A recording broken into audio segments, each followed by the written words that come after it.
ഒരാഴ്ചക്കിടെ രണ്ടാമത്തെ മരണമാണ് സംഭവിക്കുന്നത്. ഈ കുറുവാ ദ്വീപിൽ മനസ്സിലാക്കുന്നതനുസരിച്ച് അവിടെ വനം വാച്ചറായിരുന്നു അദ്ദേഹം.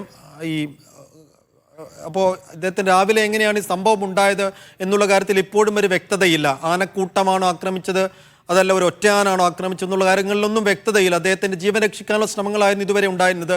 അത് വിഫലമാകുന്നു, അദ്ദേഹം മരിക്കുന്നു. എങ്ങനെ കാണുന്നു ഈ സാഹചര്യങ്ങളെ? വളരെ ഗുരുതരാവസ്ഥയാണിത്. ദുഃഖകരമായൊരു സംഭവമാണ്. ഇടയ്ക്കിടെ ഉണ്ടാകുന്ന ഈ വന്യമൃഗങ്ങളുടെ ആക്രമണത്തിലുള്ള മരണം ഓരോ കുടുംബത്തിനും വലിയ ബാധ്യതകളും ദുഃഖവും ഉണ്ടായിക്കൊണ്ടിരിക്കുക. നാടിനും മനുഷ്യജീവനും സ്വത്തിനും സംരക്ഷണം നൽകണമെന്ന് ആവശ്യപ്പെട്ടുകൊണ്ടിരിക്കുന്ന ഈ ഘട്ടത്തില് ഇതുപോലുള്ള ഭയാനകരമായ മരണം നമ്മൾ വളരെ ഗൗരവത്തിൽ കാണേണ്ടതുണ്ട്. അദ്ദേഹം അവിടെ കുറുവാ ദ്വീപില് ഗൈഡായിരുന്നു. നമ്മുടെ മാനന്തവാടി സംഭവത്തിന് ശേഷം കുറുവാ ദ്വീപ് അടച്ചിരിക്കുകയാണ്. അദ്ദേഹം കുറുവാ ദ്വീപിലെ ജീവനക്കാരൻ നിലക്കി അവിടെ വരുന്ന വാഹനങ്ങള് അവിടുന്ന് ഒഴിവാക്കാൻ വേണ്ടി അവിടെ നിന്ന് തുറക്കില്ല, അവധിയാണെന്ന് പറയുന്നതിന് വേണ്ടി പോയതായിരുന്നു. തിരിച്ചു വരുമ്പോഴാണ് സംഭവം ഉണ്ടായതെന്ന് അറിയാൻ കഴിഞ്ഞത്. എന്തായാലും സ്ഥലത്തെത്തിയില്ല. ഞാൻ തിരുവനന്തപുരത്ത് തിരിച്ചു പോകുന്നേ ഉള്ളൂ. ഞാൻ കുറുവാ ദ്വീപ് വയനാട്ടിലെ ഒരു പ്രധാനപ്പെട്ട വിനോദസഞ്ചാര ഏരിയ കൂടിയാണല്ലോ. അപ്പോ അവിടെ ഈ കുറുവാ ദ്വീപിലേക്കുള്ള വഴികളിലൊക്കെ ഈ കാട്ടാന ഉൾപ്പെടെയുള്ള വന്യമൃഗങ്ങളൊക്കെ ഇറങ്ങാറും ഫോട്ടോ എടുക്കാറും ഒക്കെ ഉണ്ടെന്നാണ് മനസ്സിലാക്കുന്നത്. പക്ഷെ ഇത് കാട്ടാന ആക്രമിക്കുന്നത് ഒരു പക്ഷെ ആദ്യത്തെ സംഭവം തോന്നുന്നു അല്ലേ? ആദ്യത്തെ സംഭവം മാത്രമല്ല, രണ്ടുണ്ട്. അവിടെ അപ്പുറത്ത് മാനന്തവാടി സൈഡില് ടൂറിസം ഡിപ്പാർട്ട്മെന്റും അതിന്റെ ഇപ്പുറത്ത് ബത്തേരി സൈഡിൽ പുൽപ്പള്ളി മേഖലയില് ഇക്കോ ടൂറിസം ഫോറസ്റ്റിന്റെ വാഴ. അപ്പൊ അവിടെ ഈ മാനന്തവാടി സംഭവത്തിന് ശേഷം അവിടെ ടൂറിസ്റ്റുകൾ അങ്ങോട്ട് കടത്തിവിടുന്നില്ല, അവിടെ അടച്ചിട്ടിരിക്കുകയാണ്.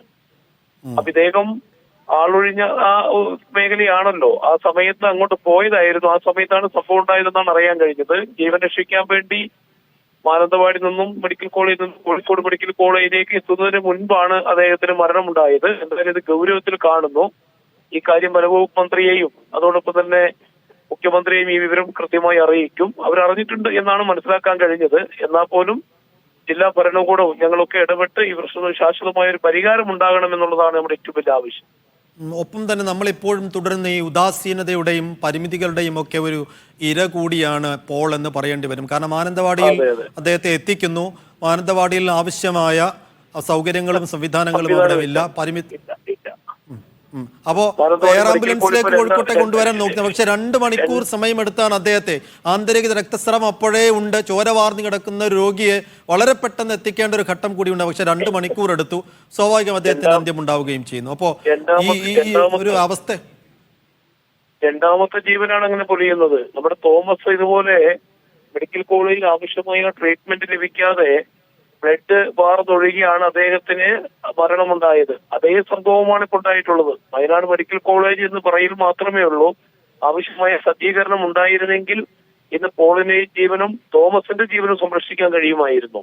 വലിയ ഗുരുതരമായ അനാവസ്ഥയാണ് ആരോഗ്യവകുപ്പിന്റെ മേഖലയിൽ ഇന്ന് നടന്നുകൊണ്ടിരിക്കുന്നത്. മെഡിക്കൽ കോളേജിന് ബോർഡല്ലാതെ മറ്റ് സജ്ജീകരണങ്ങൾ ഒന്നുമില്ലാത്ത ഒരു അവസ്ഥയിലേക്ക് വയനാട് മെഡിക്കൽ കോളേജ് പോയിക്കൊണ്ടിരിക്കുകയാണ്. ഡോക്ടർമാരുടെ വിധം ഈ വന്യമൃഗങ്ങളുടെ ആക്രമണം കൂടുന്നു. പക്ഷെ നമുക്ക് ഈ പരിമിതമായ സൗകര്യങ്ങൾ മാത്രമേ ഉള്ളൂ. അതെ അതെ അതെ.